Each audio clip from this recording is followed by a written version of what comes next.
ప్రస్తుతం big boss house లో 8వ వారానికి సంబంధించిన నామినేషన్స్ చాలా హీటెడ్ ఆర్గ్యుమెంట్స్ తో జరిగాయనే చెప్పాలి. ముఖ్యంగా హౌస్ నుంచి వెళ్లిపోయిన కంటెస్టెంట్స్ అయితే రెచ్చిపోయారనే చెప్పాలి. ఇక ఇందులో భాగంగానే భరణి నామినేషన్ చేశాడు రీతుని.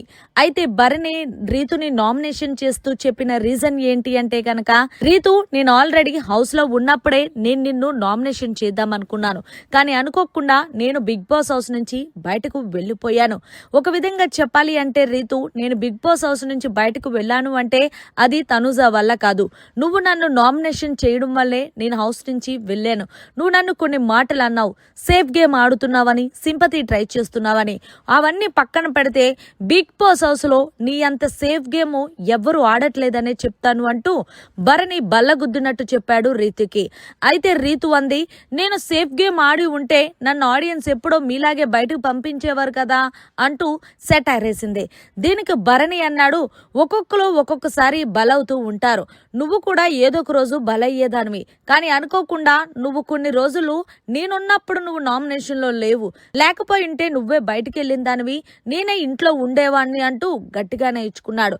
రీతు నిన్ను నామినేషన్ చేస్తున్న పాయింట్ ఏంటి అంటే, నువ్వు హౌస్ లో నీ గేమ్ కన్నా డెమోన్ పవన్ గేమ్ మీదే ఫోకస్ పెట్టావు. అంతేకాకుండా నీలో పట్టుదల, కృషి అనేది నాకెక్కడా కనిపించలేదు.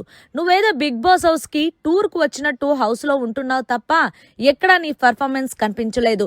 ముఖ్యంగా ఆ రోజు ఏదైతే దొంగల టాస్క్ జరిగిందో, ఆ టాస్క్ సమయంలో తనుజ బ్యాగ్ దొబ్బేసినప్పుడు నువ్వు తనుజ డబ్బులు పంచలేదను ఆమెతో గొడవడావు. తీరా చూస్తే ఆ డబ్బులను తీసుకెళ్లి నువ్వు నీకు కాకుండా డెమోన్ పవన్ కి ఇచ్చేసావు.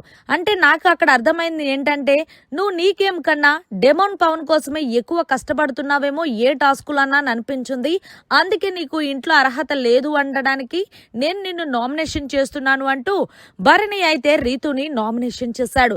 అయితే రీతు మాట్లాడుతూ, మీరు తనుజాని టార్గెట్ చేశానని నన్ను నామినేషన్ చేశారా, ఇంకా మీరు సింపతి వదలలేదా అంటూ భరణి నెటకారంగా మాట్లాడితే, నేను ఎప్పుడు సింపతి వదలలేదమ్మా, నేను ఎప్పుడు ఇలాగే ఉంటాను. ఇప్పుడు ఏంటి అందరూ అనుకోవచ్చు తనుజానే నాకు ఎక్కువని, ఇప్పుడు ఎప్పుడు ఒకే మాట చెప్తున్నా, తనుజానే నాకు ఎక్కువ. నేను నిన్ను నామినేషన్ చేస్తున్న పాయింట్ ఏంటంటే, నేను నిన్ను నామినేషన్ చేస్తూ చెప్పాను కదా నీకు గేమ్ మీద ఇంట్రెస్ట్ లేదని, అలాంటి వాళ్ళు హౌస్ లో పనికిరారంటున్నానంటూ కుండ బద్దలు కొట్టినట్టు చెప్పాడు రీతు. మరి మొత్తానికి భరణి అయితే రీతుని నామినేషన్ చేసి చెప్పిన పాయింట్ అయితే ఇది. మరి భరణి రీతుని నామినేషన్ చేసిన పాయింట్ కరెక్టే అంటారా లేదనేది కమెంట్ చేయండి.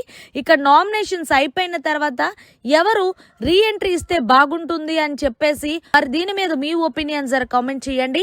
మరిన్ని లేటెస్ట్ లైవ్ అప్డేట్స్ కోసం చూస్తూనే ఉండండి మన ఛానల్.